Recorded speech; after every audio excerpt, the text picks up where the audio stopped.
ಬೆಂಗಳೂರು ದಕ್ಷಿಣ ಜಿಲ್ಲೆ ಕನಕಪುರ ತಾಲೂಕಿನ ಕಾವೇರಿ ವನ್ಯಜೀವಿ ವಲಯದ ಅರೆಕೊಪ್ಪ ಗ್ರಾಮದ ಸಮೀಪ ಅರಣ್ಯ ಪ್ರದೇಶದಲ್ಲಿ ರೈಲ್ವೆ ಬ್ಯಾರಿಕೇಡ್ ತಡೆಗೋಡೆ ದಾಟಲು ಯತ್ನಿಸಿದ ವೇಳೆ ಕಾಡಾನೆಯೊಂದು ಬ್ಯಾರಿಕೇಡ್ನಲ್ಲಿ ಸಿಕ್ಕಿ ಹಾಕಿಕೊಂಡ ಘಟನೆ ನಡೆದಿದೆ. ಇನ್ನು ಸುದ್ದಿ ತಿಳಿಯುತ್ತಿದ್ದಂತೆ ಊರಿನ ಗ್ರಾಮಸ್ಥರು ಅಲ್ಲಿ ಜಮಾಯಿಸಿದ್ದಾರೆ. ಅಲ್ಲೇ ಊರಿನವರು ಘಟನೆಯ ಮಾಹಿತಿಯನ್ನ ಅರಣ್ಯ ಇಲಾಖೆಗೆ ತಿಳಿಸಿದ್ದಾರೆ. ಸುದ್ದಿ ತಿಳಿಯುತ್ತಿದ್ದಂತೆ ಅರಣ್ಯ ಇಲಾಖೆ ಸಿಬ್ಬಂದಿ ಸ್ಥಳಕ್ಕೆ ಧಾವಿಸಿದ್ದಾರೆ. ಬ್ಯಾರಿಕೇಡ್ನಲ್ಲಿ ತಗುಲಾಕಿಕೊಂಡು ಒದ್ದಾಡುತ್ತಿದ್ದನ್ನು ನೋಡಿ ಹೆಂಗಪ್ಪ ಇದರಿಂದ ಬಿಡಿಸೋದು ಅಂತ ಅರಣ್ಯ ಇಲಾಖೆಯವರಿಗೆ ತಲೆ ಕೆಡಿಸಿಕೊಂಡಿದ್ರು. ಹಾಗೋ ಹೀಗೋ ಮಾಡಿ ಕಾಡಾನೆಯನ್ನು ಸುರಕ್ಷಿತವಾಗಿ ಬಿಡಿಸುವ ಕಾರ್ಯಾಚರಣೆ ನಡೆಸಿದ್ದಾರೆ. ಕಡೆಗೂ ಕಾಡಾನೆಯನ್ನು ಬ್ಯಾರಿಕೇಡ್ನಿಂದ ಬಿಡಿಸುವ ಕೆಲಸದಲ್ಲಿ ಸಕ್ಸಸ್ ಆಗಿ ನಿಟ್ಟಿಸಲು ಬಿಟ್ಟಿದ್ದಾರೆ. ಇಷ್ಟಕ್ಕೆ ಸುಮ್ಮನಾಗದ ಅರಣ್ಯ ಇಲಾಖೆಯವರಿಗೆ ಮತ್ತೊಂದು ತಲೆನೋವು ಶುರುವಾಗಿತ್ತು. ಈ ಘಟನೆ ವನ್ಯಜೀವಿಗಳ ಸುರಕ್ಷತೆ ಕುರಿತು ಮತ್ತೊಮ್ಮೆ ಆತಂಕ ಮೂಡಿಸಿತ್ತು. ಅರಣ್ಯ ಪ್ರದೇಶಗಳಲ್ಲಿ ಅಳವಡಿಸಲಾಗುತ್ತಿರುವ ಬ್ಯಾರಿಕೇಡ್ಗಳ ವಿನ್ಯಾಸದ ಬಗ್ಗೆ ಚರ್ಚೆಗೆ ಕಾರಣವಾಗಿದೆ. ಘಟನೆಯ ಕುರಿತು ಪ್ರತಿಕ್ರಿಯಿಸಿರುವ ವನ್ಯಜೀವಿ ಸಂರಕ್ಷಕ ಪರಿಸರ ಮಂಜುನಾಥ್, ಎಸ್ಎಸ್ ರೈಲ್ವೆ ಬ್ಯಾರಿಕೇಡ್ ತಡೆಗೋಡೆಗಳ ನಡುವಿನ ಅಂತರವನ್ನು ಅಗತ್ಯಕ್ಕಿಂತ ಹೆಚ್ಚಾಗಿ ಬಿಟ್ಟಿರುವುದೇ ಕಾಡಾನೆ ಸಿಕ್ಕಿ ಹಾಕಿಕೊಳ್ಳಲು ಪ್ರಮುಖ ಕಾರಣ ಎಂದು ಆರೋಪಿಸಿದ್ದಾರೆ. ಆನೆಗಳು ಆ ಅಂತರದೊಳಗೆ ಸುಲಭವಾಗಿ ಪ್ರವೇಶಿಸಿದರೂ ಹೊರಬರಲು ಸಾಧ್ಯವಾಗದೆ ಸಂಕಷ್ಟಕ್ಕೆ ಸಿಲುಕುವ ಪರಿಸ್ಥಿತಿ ನಿರ್ಮಾಣವಾಗುತ್ತದೆ ಎಂದು ತಿಳಿಸಿದ್ದಾರೆ. ನಮಸ್ಕಾರ ವೀಕ್ಷಕರೇ.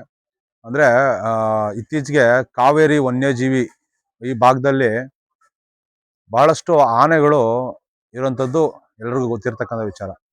ಅರಣ್ಯ ಇಲಾಖೆಯವರು ಈ ಆನೆಗಳು ಬರಬಾರ್ದು ಅಂತೇಳಿ ಹಲವಾರು ಬ್ಯಾರಿಕೇಡ್ಗಳನ್ನು ನಿರ್ಮಾಣಿಸಿದ್ದಾರೆ.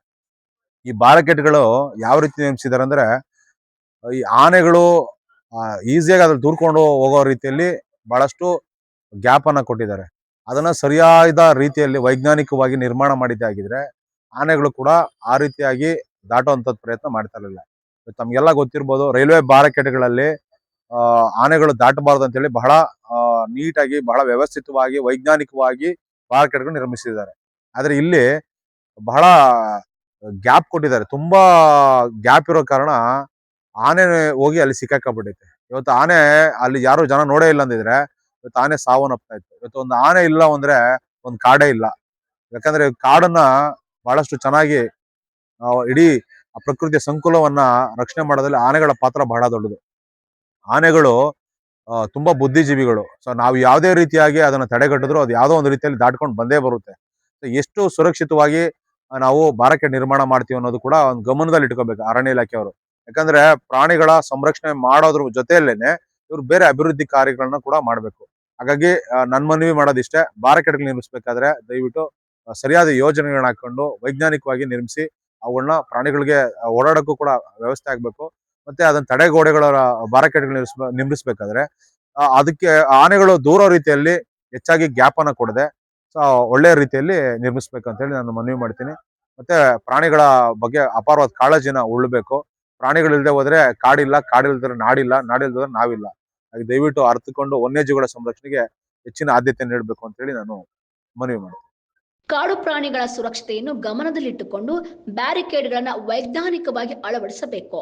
ತಡೆಗೋಡೆಗಳ ನಡುವಿನ ಅಂತರವನ್ನ ಮರುಪರಿಶೀಲಿಸಿ ಅಗತ್ಯ ಬದಲಾವಣೆಗಳನ್ನು ಮಾಡದಿದ್ದರೆ ಇಂತಹ ಘಟನೆಗಳು ಮುಂದೆಯೂ ಮರುಕಳಿಸುವ ಸಾಧ್ಯತೆ ಇದೆ. ಆದ್ದರಿಂದ ಸಂಬಂಧಿತ ಅಧಿಕಾರಿಗಳು ಸ್ಥಳ ಪರಿಶೀಲನೆ ನಡೆಸಿ ಬ್ಯಾರಿಕೇಡ್ ವಿನ್ಯಾಸದಲ್ಲಿ ಅಗತ್ಯ ಮಾರ್ಪಾಡುಗಳನ್ನು ಕೈಗೊಳ್ಳಬೇಕು ಎಂದು ಒತ್ತಾಯಿಸಿದ್ದಾರೆ.